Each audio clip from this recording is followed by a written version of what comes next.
teman-teman, welcome back to my YouTube channel. Kembali lagi bersama aku Happy Pramandari. Gimana kabar kalian teman-teman? Semoga sehat selalu ya. Maaf nih aku baru sempat upload karena ada beberapa kesibukan, jadi aku baru sempat sekarang. Nah, pada video kali ini aku mau ngasih teman-teman mini tryout lagi, yaitu masih di TWK. Nah, pada video sebelumnya aku sudah bikin mini tryout TWK. Bagi teman-teman yang belum sempat nonton, silahkan ditonton videonya, nanti aku taruh linknya di description box. Nah, pada video kali ini aku akan kasih soal-soal tentang Undang-Undang Dasar 1945, kemudian tentang NKRI dan integritas. Oke teman-teman, sebelum kita lanjut ke inti videonya, aku mau sedikit cerita nih ke teman-teman. Jadi kemarin aku dapat kabar baik dari salah satu subscriber aku, dari salah satu teman kita yang sudah mengikuti tes SKD pada sekolah kedinasan dengan skor yang memuaskan. Nah, kita doakan semoga teman kita ini dipermudah dan diperlancar jalannya agar bisa lulus sampai pada tahap akhir. Nah, bagi teman-teman yang melamar pada sekolah kedinasan dan belum tes SKD, aku doakan semoga lancar, semoga bisa mendapatkan skor yang maksimal. Nah, bagi teman-teman yang akan mendaftar di formasi CPNS, dipersiapkan juga ya dari sekarang agar persiapannya maksimal dan mendapatkan skor yang maksimal juga. Karena kemarin aku sempat lihat review dari BKN, skor-skor yang ikut SKD sekolah kedinasan itu tinggi-tinggi banget teman-teman, yaitu 500 ke atas. Jadi ini nggak main-main, saingan kalian itu hebat-hebat, jadi harus dipersiapkan dengan matang. Oke? Jadi pesan aku teman-teman, tetap semangat belajarnya dan jangan malas ya. Jangan sampai saingan kalian lebih mantap persiapan belajarnya daripada kalian. Dan jangan lupa bagi yang belum subscribe channel aku, silahkan di subscribe sekarang juga ya, agar teman-teman selalu update informasi terbaru, soal-soal terbaru dari channel aku. Oke? Oh ya, sebelum lupa, ini aku mau ngasih informasi untuk teman-teman yang kemarin menanyakan, Kak, di mana bisa ikut tryout online. Nah, ini aku ada informasi dan rekomendasi yang bagus untuk teman-teman yang mau mengasah kemampuannya. Dalam mengikuti CAT ini ada tryout online gratis yang diadakan oleh sahabat CPNS. Nah, untuk caranya gampang banget, teman-teman tinggal buka website www.sahabatcpns.com, atau teman-teman juga bisa klik linknya di description box, nanti aku taruh linknya di sana. Kemudian teman-teman daftar atau buat akun. Setelah membuat akun, teman-teman silahkan login, kemudian klik di bagian dashboardnya, kemudian klik tryout gratis, nanti akan muncul tampilan seperti ini. Nah, kemudian sahabat CPNS juga menyediakan paket bimbel online yang menurut aku ini worth it banget ya untuk teman-teman dalam persiapan seleksi CPNS 2021.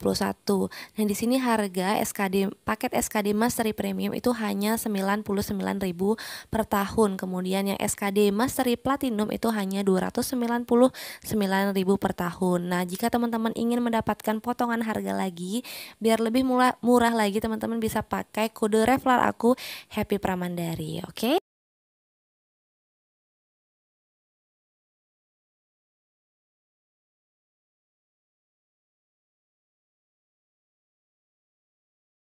Soal yang pertama, Undang-Undang Dasar 1945 mempunyai beberapa fungsi untuk negara. Sebagai hukum tertinggi, Undang-Undang Dasar 1945 berfungsi sebagai A. Mengikat seluruh warga negara, B. Sebagai acuan dan alat untuk mengontrol seluruh norma dan peraturan yang berlaku, C. Memuat tugas lembaga negara dan pelaksananya, D. Menentukan lembaga negara, atau E. Menentukan kehidupan negara ke depannya. Oke teman-teman, silahkan dijawab. Bagi yang mau berpikir dulu, silahkan di pause videonya. Jika sudah ketemu jawabannya apa, kita langsung ke pembahasan. Jadi teman-teman, UUD 1945 ini memiliki kedudukan nomor 1 pada hierarki perundang-undangan. Kemudian nomor 2-nya itu ada ketetapan MPR. Yang ketiga ada undang-undang atau Perpu. Kemudian yang keempat ada peraturan pemerintah.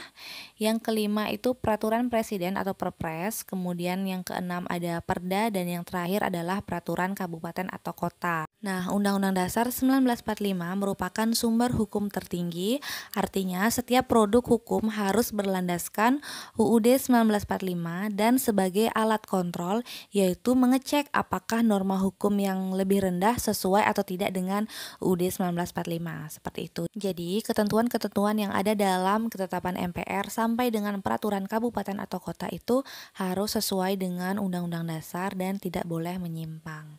Nah, di sini jawaban yang paling tepat adalah bagian B, yaitu sebagai acuan dan alat untuk mengontrol seluruh norma dan peraturan yang berlaku. Soal yang kedua, penetapan pertama kali Undang-Undang Dasar 1945 dinyatakan sebagai hukum dasar yang sah dan berlaku di seluruh Indonesia dilakukan oleh A. BPUPKI, B. Panitia 9, C. PPKI, D. Presiden atau E. Dewan Konstituante. Jadi teman-teman, pada tanggal 18 Agustus 1945 PPKI melaksanakan sidang pertama di mana menetapkan 3 hal, yaitu yang pertama pengesahan UUD 1945 yang disahkan langsung oleh PPKI. Kemudian PPKI juga memilih presiden dan wakil presiden, yaitu Insinyur Soekarno dan Muhammad Hatta. Kemudian yang ketiga menetapkan untuk sementara waktu tugas presiden dibantu oleh Komite Nasional Indonesia Pusat atau KNIP.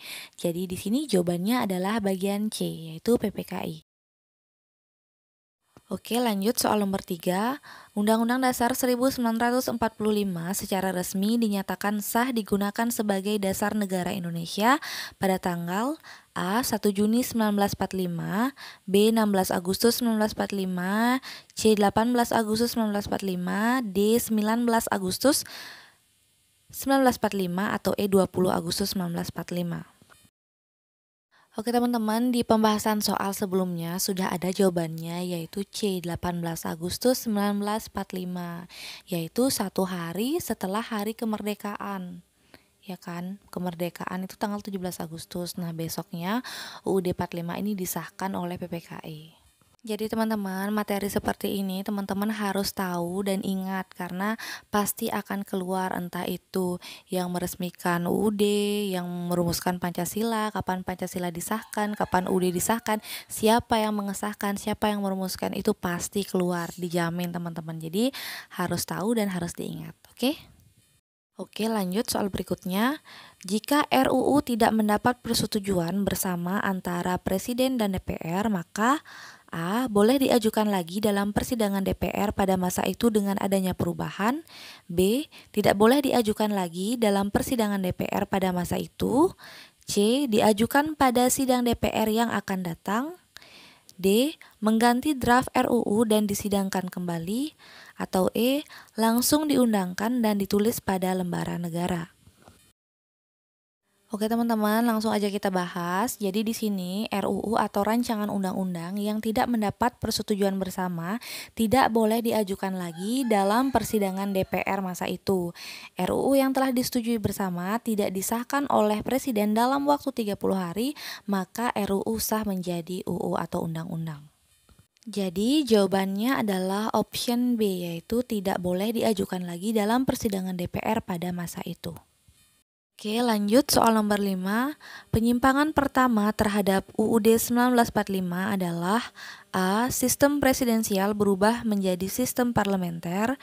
B. Sistem parlementer berubah menjadi sistem presidensial. C. Munculnya tritura. D. Lembaga-lembaga negara seperti MPR, DPR, DPA, dan BPK belum dibentuk berdasarkan UUD 1945 dan masih bersifat sementara. Atau E. Dibentuk konstituante.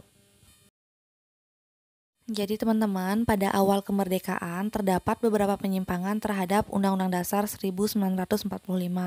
Nah, yang pertama yaitu berubahnya fungsi Komite Nasional Pusat dari pembantu presiden menjadi bahan yang diserahi kekuasaan legislatif dan ikut menentukan GBHN berdasarkan maklumat Wakil Presiden nomor 10 tanggal 16 Oktober 1945. Kemudian yang kedua, pada tanggal 3 November 1945, pemerintah mengeluarkan maklumat Wakil Presiden tentang pembentukan partai-partai politik di mana partai politik ini dapat memimpin segala aliran paham yang ada di masyarakat. Kemudian yang ketiga, perubahan sistem kabinet presidensil menjadi kabinet parlementer berdasarkan usulan Badan Pekerja Nasional Pusat tanggal 11 November 1945 bersamaan dengan diumumkan maklumat pemerintah tanggal 14 November 1945. Jadi di sini salah satu penyimpangannya ini ada di poin A, yaitu sistem presidensial berubah menjadi sistem parlementer. Nah, di sini perbedaan antara sistem presidensial dan sistem parlementer adalah, yaitu yang pertama, sistem presidensial, kepala negara dan kepala pemerintahannya itu adalah presiden. Kemudian antara lembaga legislatif dan eksekutif itu terpisah. Sedangkan parlementer, kepala negaranya adalah raja atau ratu. Kemudian perdana menteri itu sebagai kepala pemerintahan, jadi beda antara presiden, antara kepala negara dengan kepala pemerintahan. Kemudian legislatif dan eksekutif itu menjadi satu. Seperti itu teman-teman. Oke, lanjut soal yang keenam. Sebelum kemerdekaan terjadilah peristiwa Rengas Dengklok. Maksud para pemuda menculik Insinyur Soekarno dan Muhammad Hatta ke Rengas Dengklok adalah A. Menghindari pengaruh dan tekanan dari Jepang mendesak untuk segera memproklamasikan kemerdekaan. B. Membuat naskah proklamasi. C. Menyembunyikan keduanya karena sedang dikejar-kejar Jepang. D. Memaksa keduanya untuk menandatangani naskah proklamasi. E. Melaksanakan rencana yang telah dibuat oleh golongan pemuda. Jadi teman-teman, pada saat itu golongan pemuda mendesak agar proklamasi kemerdekaan segera dilakukan. Kemudian tanggal 16 Agustus 1945 pada dini hari, golongan pemuda membawa Soekarno dan Hatta ke Rengas Dengklok supaya terhindar dari pengaruh pihak luar, khususnya dari Jepang. Nah, golongan muda ini terdiri dari Sukarni, Wikana, Aidit, Khairul Saleh, dan yang lainnya. Kemudian dipimpin oleh Sudanshu Singgih. Jadi, jawaban yang paling tepat di sini adalah bagian A, yaitu menghindari pengaruh dan tekanan dari Jepang, kemudian mendesak untuk segera memproklamasikan kemerdekaan. Lanjut soal nomor 7, Perang Dunia II juga membawa pengaruh terhadap Indonesia, khususnya untuk mencapai kemerdekaan. Pengaruh yang didapatkan Indonesia adalah A. Munculnya fasisme Jepang di negaranya. B. Jepang kalah dari sekutu sehingga memberikan janji kemerdekaan kepada Indonesia. C. Penyerangan sekutu ke Indonesia. D. Belanda datang kembali untuk menduduki Indonesia lagi. Atau E. Belanda mengajak Indonesia bergabung pada saat Perang Dunia yang kedua. Jadi teman-teman, pada saat Perang Dunia Kedua, Jepang kalah melawan sekutu. Nah, situasi ini dimanfaatkan oleh rakyat Indonesia untuk mengambil alih kekuasaan dari Jepang, ya kan? Pada saat itu terjadi kekosongan kekuasaan Indonesia dan Jepang memberikan janji kemerdekaan kepada Indonesia. Nah, ini nyambung nih sama soal yang sebelumnya, yang Insinyur Soekarno sama Hatta diculik ke Rengas Dengklok. Nah, pada saat itulah golongan pemuda mendesak untuk segera memproklamasikan kemerdekaan Indonesia. Jadi di sini jawabannya bagian B, yaitu Jepang kalah dari sekutu sehingga memberikan janji kemerdekaan kepada Indonesia. Oke, soal nomor 9. Nah, ini soal tentang integritas ya teman-teman. Yaitu integritas berdasarkan kompetensi KPK memiliki pengertian bahwa A. Bertindak sesuai perkataan dan tindakan sesuai dengan nilai secara konsisten. B. Mutu, sifat, dan keadaan yang digambarkan secara utuh yang memancarkan kewibawaan. C. Patuh pada kode etik dalam perkataan dan perbuatan. D. Berkepribadian utuh yang merujuk pada nilai moral dan etika. Atau E. Kepribadian yang membawa marwah bangsa dan negara sebagai identitas nasional. Oke teman-teman, jadi di sini berdasarkan Kamus Kompetensi Perilaku KPK, yang dimaksud dengan integritas adalah bertindak secara konsisten antara apa yang dikatakan dengan tingkah lakunya sesuai dengan nilai-nilai yang dianut. Nah, nilai-nilai di sini dapat berasal dari nilai kode etik di tempat dia bekerja, nilai masyarakat, atau nilai moral pribadi.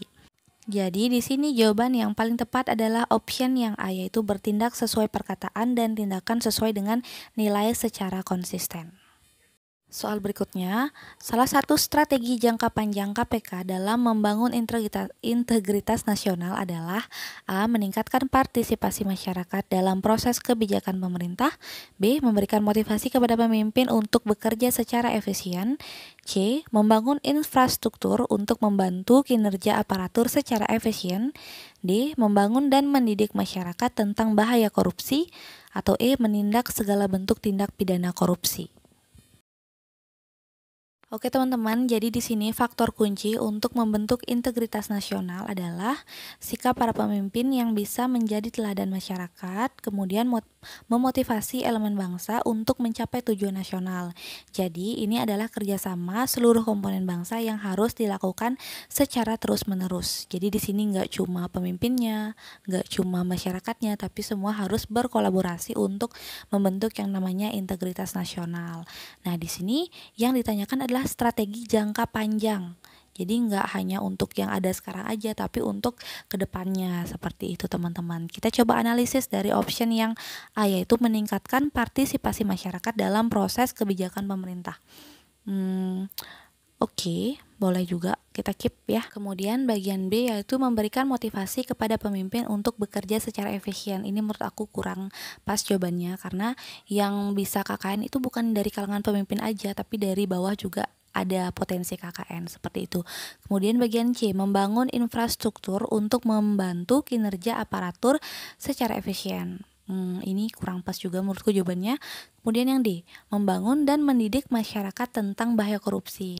Nah, option yang D ini menurut aku jawabannya itu bagus. Kenapa? Karena jika budaya anti korupsi atau pemahaman tentang bahaya korupsi, jika dibangun atau dididik dari masyarakat, itu akan memberikan dampak yang besar ke depannya. Karena pemimpin itu kan awalnya itu berasal dari masyarakat kan, dari masyarakat yang dipilih, dipercaya untuk memimpin negara ini. Nah, jika dari dini mereka sudah dibekali tentang budaya anti korupsi, tentang apa itu bahaya korupsi, otomatis saat mereka jadi pemimpin mereka bisa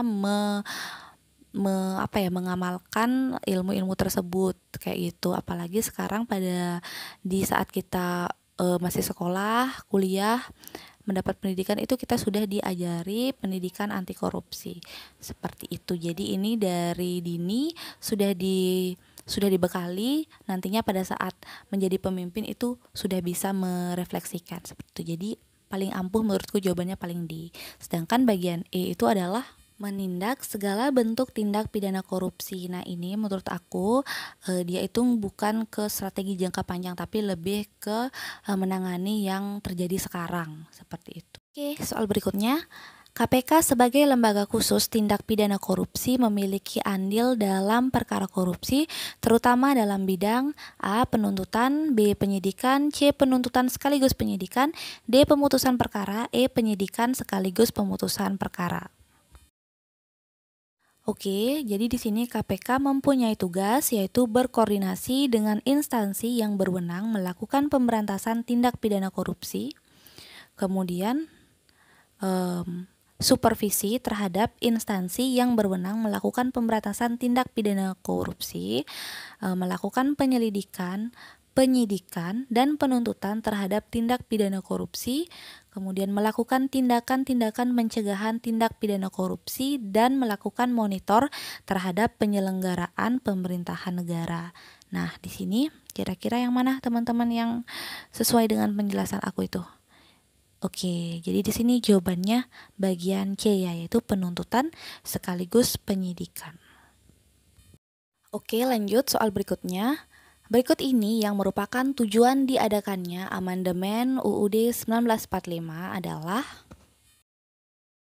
Oke teman-teman, jadi di sini terdapat beberapa tujuan diadakannya amandemen atau perubahan terhadap UUD 1945, antara lain yang pertama, menyempurnakan aturan dasar bernegara dalam mencapai tujuan nasional. Kemudian yang kedua, menyempurnakan aturan dasar mengenai jaminan dan pelaksanaan kedaulatan rakyat. Yang ketiga, menyempurnakan aturan dasar mengenai jaminan dan perlindungan hak asasi manusia atau HAM. Yang keempat, menyempurnakan aturan dasar penyelenggaraan negara secara demokratis dan modern, antara lain melalui pembagian kekuasaan yang lebih tegas di antara lembaga-lembaga negara. Yang kelima, menyempurnakan aturan dasar mengenai jaminan konstitusional dan kewajiban negara dalam mewujudkan kesejahteraan sosial, mencerdaskan kehidupan bangsa, menegakkan etika, moral, dan solidaritas dalam kehidupan bermasyarakat. Teman-teman, jadi itu merupakan beberapa tujuan dari amandemen secara teori. Tapi sebenarnya walaupun teman-teman gak hafal ini, tujuan-tujuan ini, tanpa melihat ini teman-teman udah bisa jawab soal ini, yaitu dengan cara mengeliminasi jawaban yang menurut menurut teman-teman itu gak sesuai.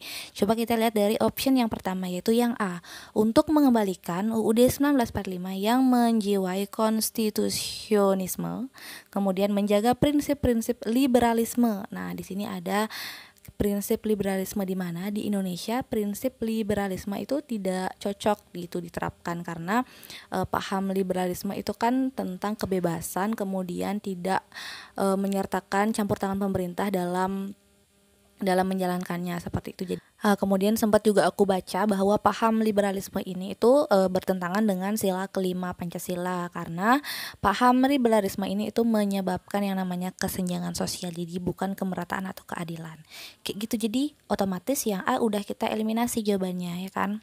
Kemudian option yang B, yaitu untuk memperbaharui aturan dasar seperti tatanan negara, kedaulatan rakyat, HAM, pembagian kekuasaan, eksistensi negara, dan negara hukum. Nah, jika dihubungkan dengan pertanyaannya ini nyambung ya teman-teman. Kemudian jawabannya juga bagus. Nah, di sini kan tujuan dilakukannya amandemen. Amandemen kan itu artinya perubahan. Nah, di sini udah ada kata-kata memperbaharui. Jadi menurut aku ini make sense. Tapi kan kita belum tahu ya ini jawabannya benar apa enggak. Jadi kita lihat lagi option yang selanjutnya, yaitu yang bagian C, yaitu menciptakan era baru dalam kehidupan bermasyarakat, berbangsa, dan bernegara yang lebih baik. Nah, ini menurut aku kurang pas jawabannya. Kenapa? Karena di sini tuh dilakukan amandemen, bukan menghilangkan UUD 45 kemudian menciptakan baru, tapi melakukan perubahan atau pembaharuan, ya kan? Jadi yang C ini juga bukan. Kemudian bagian D, menyesuaikan dengan perkembangan aspirasi dan kebutuhan bangsa jika mendesak. Nah, kata-kata jika mendesak ini kurang pas menurut aku, jadi yang D juga kita eliminasi.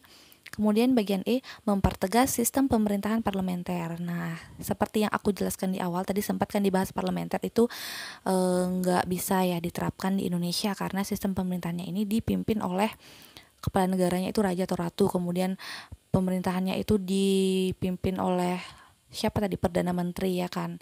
Jadi udah enggak yang E. Nah, di sini satu-satunya jawaban yang paling masuk akal yaitu bagian B, teman-teman.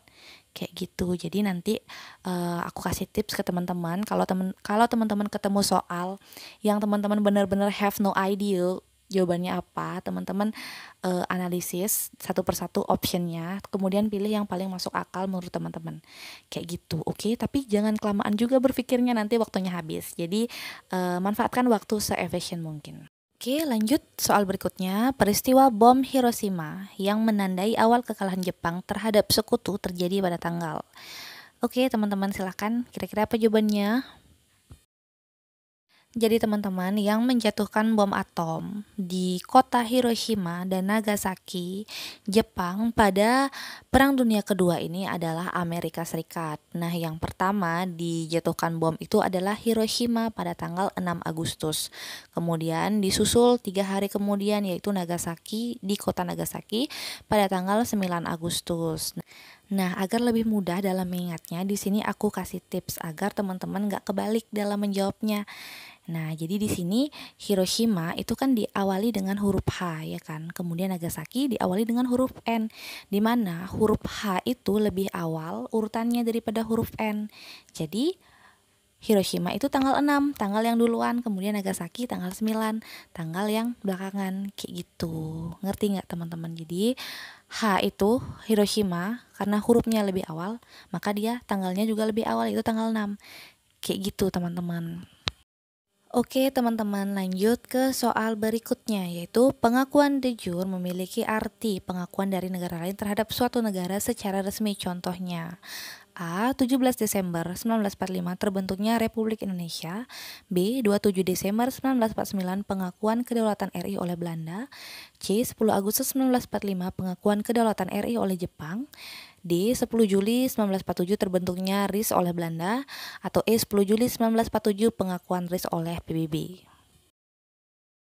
Oke, sebelum kita ke jawabannya, aku mau ngasih tahu dulu ke teman-teman perbedaan pengakuan de facto dan de jure. Di mana di sini de facto adalah suatu bentuk pengakuan suatu negara terhadap negara lain yang menyatakan bahwa negara tersebut sudah memenuhi syarat-syarat terbentuknya negara seperti adanya wilayah, adanya rakyat, dan adanya pemerintahan yang berdaulat. Jadi di sini pengakuan adanya wilayah, rakyat, dan pemerintah. Itu de facto ya. Kemudian yang de jure itu adalah bentuk pengakuan yang dinyatakan secara resmi oleh negara lain dengan berdasarkan pada kaidah-kaidah yang diatur dalam hukum internasional terkait keberadaan suatu negara baru. Nah, jadi di sini singkatnya itu de facto itu pengakuan tentang wilayah, rakyat, dan pemerintah. Sedangkan de jure itu pengakuan dari negara lain. Kayak gitu, teman-teman. Nah, di sini di optionnya yang benar itu jawabannya adalah bagian B, yaitu penyerahan kedaulatan Indonesia dan Belanda ditandai dengan penandatanganan akte penyerahan dan pengakuan kedaulatan dalam sebuah upacara di ruang tahta Istana Kerajaan di Amsterdam pada 27 Desember 1949. Jadi pada saat itu Belanda memberikan pengakuan kedaulatannya pada Republik Indonesia. Oke, lanjut. Pemilihan ketua dan wakil ketua Mahkamah Agung sebagaimana diatur dalam UUD 1945 dilakukan oleh A. Presiden, B. Presiden dengan persetujuan DPA, C. Presiden dengan persetujuan MA, D. Presiden dengan persetujuan DPR, atau E. Hakim Agung. Oke, teman-teman, jadi hal ini diatur dalam Undang-Undang Nomor 14 Tahun 1985 tentang Mahkamah Agung RI sebagaimana telah diubah dan ditambah dengan Undang-Undang RI Nomor 5 Tahun 2004 dan terakhir Undang-Undang RI Nomor 3 Tahun 2009 yang menetapkan bahwa ketua dan wakil ketua Mahkamah Agung dipilih dari dan oleh Hakim Agung. Jadi jawabannya bagian E. Oke, lanjut soal berikutnya. Pengangkatan dan pemberhentian anggota Komisi Yudisial dilakukan oleh Presiden dengan persetujuan A. MA, B. DPA, C. DPR, D. MPR, atau E. Hakim Agung. Oke, teman-teman, jadi di sini yang dimaksud dengan Komisi Yudisial adalah lembaga yang bersifat mandiri yang pengangkatan dan pemberhentian anggotanya dilakukan oleh Presiden selaku kekuasaan eksekutif dan Dewan Perwakilan Rakyat atau DPR selaku lembaga legislatif. Jadi jawabannya bagian C. Oke, teman-teman, lanjut soal berikutnya. Salah satu alasan ketidakpercayaan masyarakat terhadap pemerintahan Orde Baru adalah A. Pancasila diterapkan sebagai satu-satunya asas, B. Banyak terjadi praktek korupsi, kolusi, dan nepotisme, C. Indonesia dilanda krisis moneter dan moral, D. Indonesia sering menerima kritikan dari luar negeri, atau E. Indonesia tidak mampu bersaing di pentas dunia. Oke, teman-teman, jadi di sini masa Orde Baru atau sering disingkat dengan Orba adalah sebutan bagi masa pemerintahan Presiden Soeharto di Indonesia. Nah, Orde Baru ini itu pengganti dari Orde Lama yang merujuk pada era pemerintahan Soekarno. Jadi Orde Baru dipimpin oleh Soeharto, Orde Lama dipimpin oleh Soekarno. Nah, lahirnya Orde Baru diawali dengan dikeluarkannya Surat Perintah 11 Maret tahun 1966 atau Super Semar. Nah, Orde Baru ini berlangsung dari tahun 1966 sampai dengan 1998. Nah, dalam jangka waktu tersebut, ekonomi Indonesia berkembang pesat meskipun hal ini terjadi bersamaan dengan korupsi. Jadi, teman-teman, salah satu masalah yang terjadi pada Orde Baru ini adalah praktik korupsi yang merajalela. Jadi, jawabannya bagian B, yaitu banyak terjadi praktek korupsi, kolusi, dan nepotisme. Oke, lanjut soal berikutnya. UUD 1945 menempati kedudukan pertama dalam hierarki tata perundang-undangan, sementara urutan kedua dalam hierarki ini adalah A. Peraturan pemerintah, B. Peraturan presiden, C. Ketetapan MPR, D. Perda, atau E. Undang-undang. Nah, teman-teman, tadi aku sudah sempat bahas ya pada soal sebelumnya. Masih ingat apa enggak? Kira-kira jawabannya yang mana? Oke, bagi yang lupa aku ulangi lagi ya. Nah, jenis dan hierarki peraturan perundang-undangan di Indonesia ini diatur dalam Undang-Undang Nomor 12 Tahun 2011. Berdasarkan undang-undang ini, nah hierarki dari urutan yang tertinggi itu yang pertama UUD 45 ya kan. Kemudian yang kedua adalah ketetapan MPR. Jadi jawabannya bagian C. Oke, lanjut soal berikutnya. Alinea keempat dalam pembukaan UUD 1945 tidak boleh diubah atau diamandemen karena A. merupakan tujuan kemerdekaan bangsa, B. merupakan falsafah hidup bangsa, C. merupakan cita-cita bangsa, D. merupakan intisari perjuangan bangsa, atau E. merupakan landasan undang-undang lainnya. Oke, teman-teman silahkan perhatikan bunyi dari alinea keempat UUD 1945. Nah, di sini menegaskan bahwa Indonesia itu merupakan berbentuk republik dan menegaskan juga bahwa negara Indonesia ini memiliki dasar falsafah Pancasila, di mana Pancasila di sini merupakan falsafah hidup bangsa. Maka jawabannya adalah bagian B. Oke, soal berikutnya adalah pihak atau lembaga yang mempunyai wewenang untuk memberikan gelar, tanda jasa, dan tanda kehormatan lainnya adalah A. Presiden, B. MPR, C. DPR, D. Mahkamah Agung, E. Komisi Yudisial. Oke, teman-teman silahkan dipikirkan kira-kira jawabannya apa. Nah, teman-teman, jadi soal seperti ini kan merupakan soal yang jawabannya pasti dan bersifat hafalan, jadi harus diingat. Kayak gitu teman-teman. Nah, kuncinya bagi teman-teman yang susah menghafal adalah rajin latihan soal teman-teman. Nah, apabila teman-teman sudah rajin latihan soal dan ketemu soal ini beberapa kali, otomatis ketiga kalinya teman-teman menjawab soal seperti ini lagi, otomatis teman-teman pasti bakalan inget jawabannya apa. Jadi kuncinya menurut aku itu ya teman-teman, rajin latihan soal dan ikut try out. Oke? Jadi hal ini diatur dalam pasal 15 UUD 1945 yang menyatakan bahwa Presiden memberi gelar, tanda jasa, dan lain-lain tanda kehormatan yang diatur dengan undang-undang. Maka jawabannya bagian A. Oke, lanjut soal berikutnya. Di dalam Undang-Undang Dasar 1945 terdapat bab yang mengatur tentang perubahan undang-undang.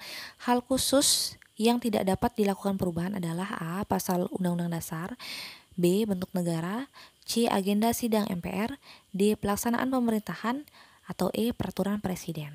Oke, teman-teman kira-kira jawabannya apa? Nah, kalau soal seperti ini, menurut aku teman-teman nggak perlu lihat teorinya seperti apa, karena dengan logika saja kita sudah bisa menentukan jawabannya apa. Oke, kita bahas sama-sama ya. Mulai dari option yang A, yaitu perubahan pada pasal UUD. Nah, ini boleh ya teman-teman, buktinya amandemen aja sampai dilakukan 4 kali, berarti ini boleh. Kemudian yang B, bentuk negara. Nah, gimana tuh perubahan bentuk negara? Oke, lanjut kita lihat option yang C. Agenda sidang MPR. Nah, ini bisa banget ya, agenda atau jadwal sidang bisa diubah. Kemudian yang D, pelaksanaan pemerintahan. Bisa kan, sesuai dengan perkembangan zaman, sesuai dengan situasi dan kondisi dan isu-isu terkini. Kemudian yang E, peraturan presiden. Ini bisa juga dilakukan revisi. Berarti yang paling tepat jawabannya adalah bagian B, teman-teman, yaitu bentuk negara. Nah, berikut adalah penjelasannya. Nah, poin-poin yang aku akan sampaikan ini juga sering banget keluar teman-teman, dan pasti sih salah satunya ini itu pasti keluar. Yaitu yang pertama, usulan terhadap perubahan UUD 1945 diajukan sekurang-kurangnya sepertiga jumlah anggota Majelis Permusyawaratan Rakyat atau MPR. Dan usulan perubahan tersebut dihadiri sekurang-kurangnya 2/3 dari anggota MPR. Sementara untuk perubahannya disetujui sekurang-kurangnya 50% ditambah 1 anggota dari MPR. Ingat ya teman-teman, angka-angka ini sepertiga, 2/3, 50% itu kapan digunakan. Kemudian perubahan terhadap UUD 1945 tidak dilakukan begitu saja. Terdapat 2 hal yang tidak dapat dilakukan perubahan. Yang pertama, pembukaan UUD 1945, kemudian yang kedua, bentuk negara Kesatuan Republik Indonesia yang tetap dipertahankan. Oke. Oke, teman-teman, di sini aku ada dua nomor soal. Nah, ini nggak akan aku bahas. Ini merupakan PR untuk teman-teman. Silahkan dikerjakan secara mandiri. Kemudian, jika sudah ketemu jawabannya apa, silahkan komen di kolom komentar. Jawaban teman-teman apa, kemudian alasannya bagaimana. Silahkan ya, kita sharing bareng-bareng. Oke, mungkin sekian dulu untuk kali ini, teman-teman. Semoga bermanfaat. Pembahasan soal dari aku. Jika menurut kalian video aku bermanfaat, seperti biasa jangan lupa klik tombol like-nya. Kemudian silahkan komen juga jika ada masukan, kritik dan saran dan requestan, silahkan banget komen di kolom komentar. Kemudian bagi teman-teman yang belum subscribe nih atau yang baru pertama kali nonton channel aku, silahkan di subscribe sekarang juga agar teman-teman selalu update informasi terbaru, video terbaru, dan soal-soal terbaru dari channel aku. Oke, nah bagi yang sudah subscribe, aku ucapkan terima kasih banyak dan aku doakan semoga dipermudah jalannya dalam mengikuti seleksi CPNS tahun 2021. Aku juga nggak lupa, mohon maaf apabila selama video ini aku ada salah kata, salah baca atau salah penyebutan. Aku mohon permaklumannya. Oke, sekian dulu ya teman-teman kali ini. Thank you for watching. I'll see you guys on my next video. Bye bye.